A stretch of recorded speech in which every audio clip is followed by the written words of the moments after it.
Yo, what up, Street Dogs? There, Kim. All right, so this is in praise for a more ghetto lifestyle. So the irony is, in today's world, we love and valorize like rap music and hip hop culture and the ghetto thug lifestyle, but at the same time, we want a Lamborghini, a Rolls Royce, diamonds, Rolex watches. So to me, the whole thing doesn't really quite add up. It kind of makes no sense to me. So this is my thought.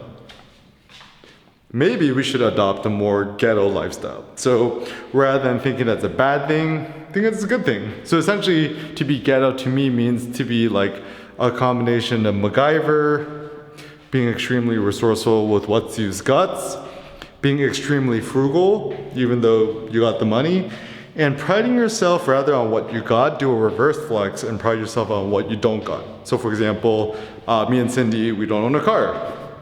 And people say, yo, what you drive? Da, da, da, da. And I actually think it's a more interesting flex to be like, I don't own a car.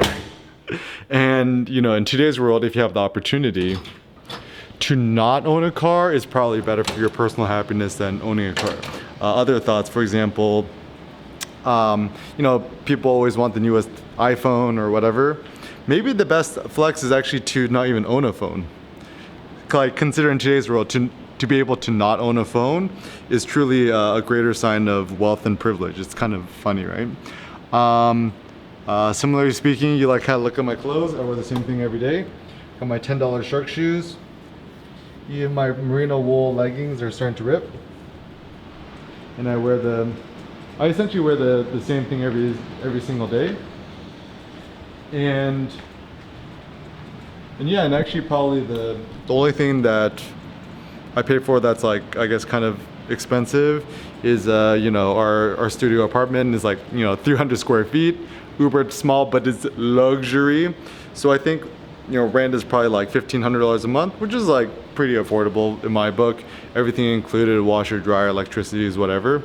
And so beyond that, I don't really spend money on nothing. I spend money on my server bill, 101.com for my website, meat.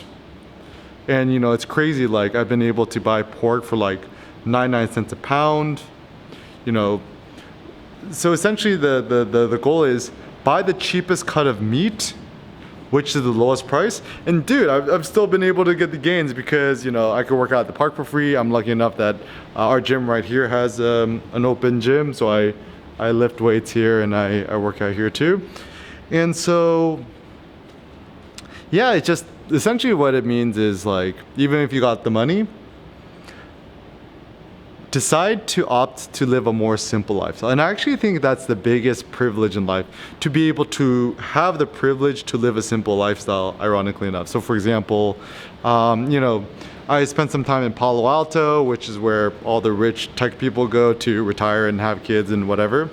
And the hilarious thing is that when you've kind of made it, what do people really care for and stuff like that? Super simple. It's people like to go to the farmer's market and, buy organic food and stuff like that. And it's pretty simple and pretty basic. And, even I've decided and determined that the best digital camera is probably a Ricoh GR, the newest version. So even the GR version 3, $900. I mean, it's still kind of expensive, but you can still get a GR2, which is amazing, for $500, $600, I think new, or get a used one for $300. Let us assume the best iPhone is no iPhone, or the best phone is no phone. Then that means that you only gotta worry about that. Don't get an expensive smartphone bill. And so, yeah, try to pride yourself on what you got less of. And my clothes, all merino wool, everything. And I just wear the same shirt every single day. And the shirts themselves are expensive. They range from $60 to $100, but I just own 2 of them. And I wear them every single day. You go buy merino wool leggings, just get some cheap ones on Amazon for $50 and use good. And the goal is then, you're not adopting this ghetto lifestyle for the sake of being ghetto for the sake of it. It's kind of rebranding or remarketing and making frugality kind of sexy and interesting, because I think it's much more interesting and fun in life where we could have this creative constraint where we make the best of what we got.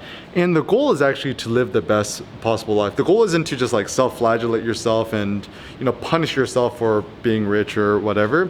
It's to have the best possible life. And I do actually truly do believe that the best possible life, you know, it doesn't matter if you have $250,000,000, is to adopt the most simple life with the fewest amount of cares. So like Nassim Taleb's point, happiness and wealth is a via negativa thing, which means you could count your wealth by how few cares you have. You could count your wealth by how few things you need to worry about. You could carry your happiness by how few stresses you got and stuff like that.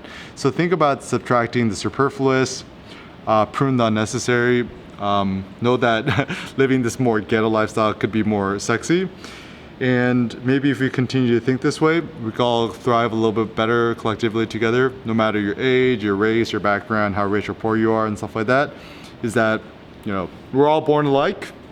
And I think it's truly through our determination, our industry, our ingenuity, our creativity, and our tenaciousness and courage which distinguishes us.